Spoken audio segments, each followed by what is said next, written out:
Welcome to the Journal. There could not have been a more thankless job in the world this year than investigating allegations of war crimes between Israelis and Palestinians. You're about to meet the man who shouldered that task after others had turned it down. And sure enough, he is at the center now of a raging controversy. Judge Richard Goldstone was born and raised in South Africa, where he came to prominence investigating the vicious behavior of white security forces during apartheid. In 1994, the UN named him to lead its investigation of war crimes in what was once Yugoslavia, including ethnic cleansing, the deadliest violence in Europe since the Second World War. Begin its first mass grave exhumation. That same year, he was asked to prosecute genocide in Rwanda, where almost 1 million people were slaughtered. Judge Goldstone went on to uncover Nazi war criminals hiding in Argentina and to lead an independent inquiry into war crimes in Kosovo.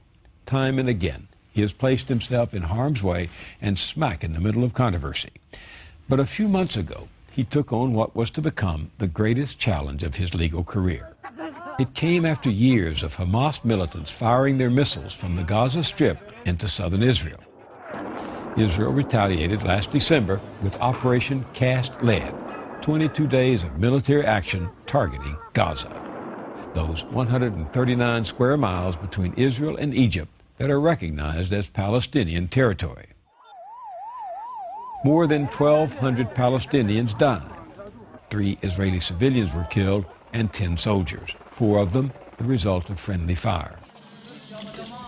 When Israeli forces withdrew, Gaza was left devastated and reeling.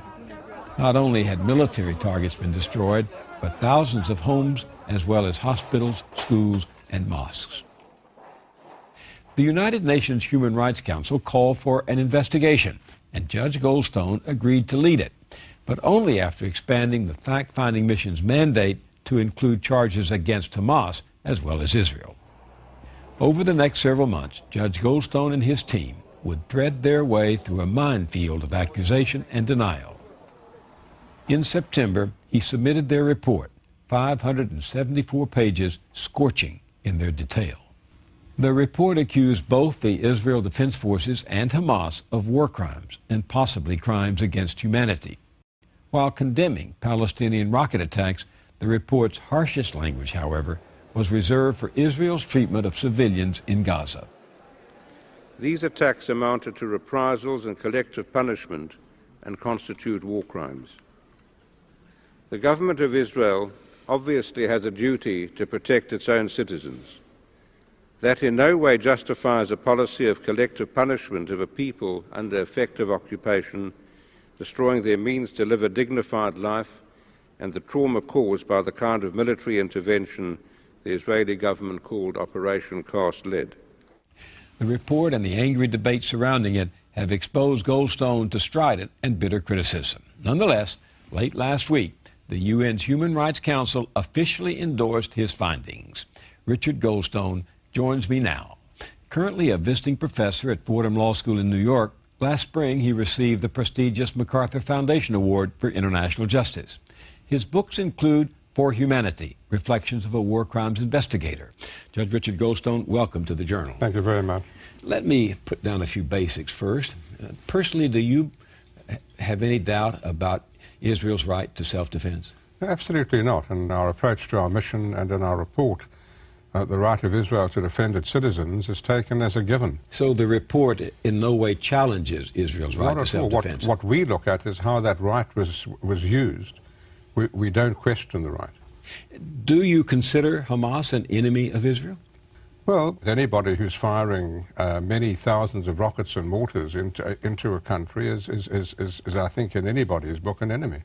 Were those rocket attacks on Israel a threat to the civilians of Israel, to the population of Israel? Absolutely. The people within range of those rockets and mortars in southern Israel and Sderot and Ashkelon have been living under circumstances of tremendous terror. School children in particular, people, women and men, have less than 45 seconds to seek shelter when the Israelis know that rockets are coming, and often they don't. And the fact that the death toll in southern Israel wasn't higher is really happenstance. It's remarkable that none of those rockets caused a great deal more death and injury than they did. And Israel, in your judgment, was justified in trying to put an end to those rocket attacks? Absolutely. No country can be expected to accept that with equanimity. You're Jewish and a Zionist as well. When you say I'm a Zionist, in your case, what does that mean? Well, it means that I fully support Israel's right to exist. That's for the Jewish people to have their own national homeland in Israel. So why, as a Jew and a Zionist concerned for Israel's survival, did you agree to stand in judgment on Israel's action in Gaza?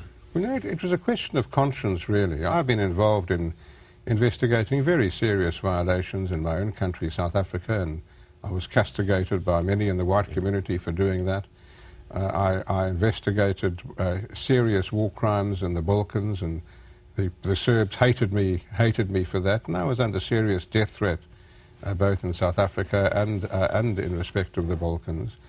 And then I went on to Rwanda, and many people hated me for doing that. I've been a co-chair of the International Bar Association's Human Rights Institute, and for the last 5 years I've been sending letters of protest weekly to countries like China and Syria and you name it, Bangladesh, Sri Lanka, complaining about violations of human rights.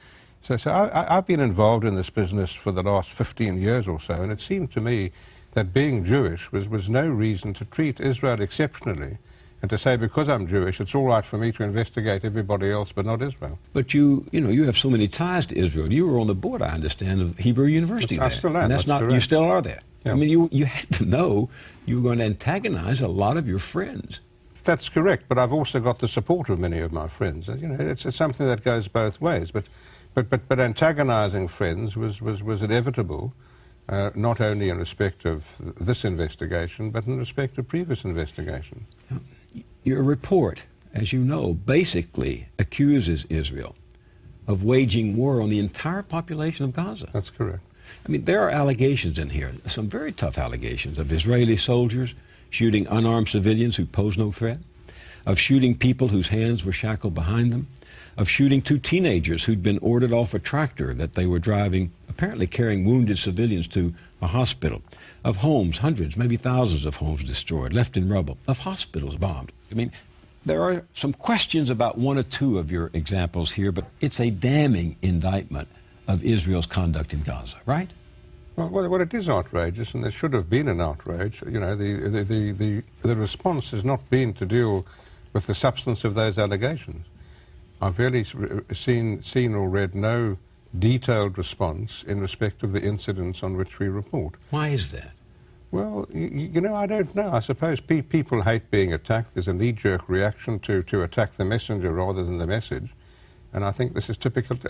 This is typical of that. And of course, a lot of the allegations, I certainly don't claim anything like infallibility, but I would like to see a response to the substance, particularly the attack on the infrastructure of Gaza, which seems to me to be absolutely unjustifiable. What did you see with your own eyes when you went there? Well, I saw the destruction of the only flour-producing factory in Gaza. I saw fields ploughed up by Israeli tank bulldozers.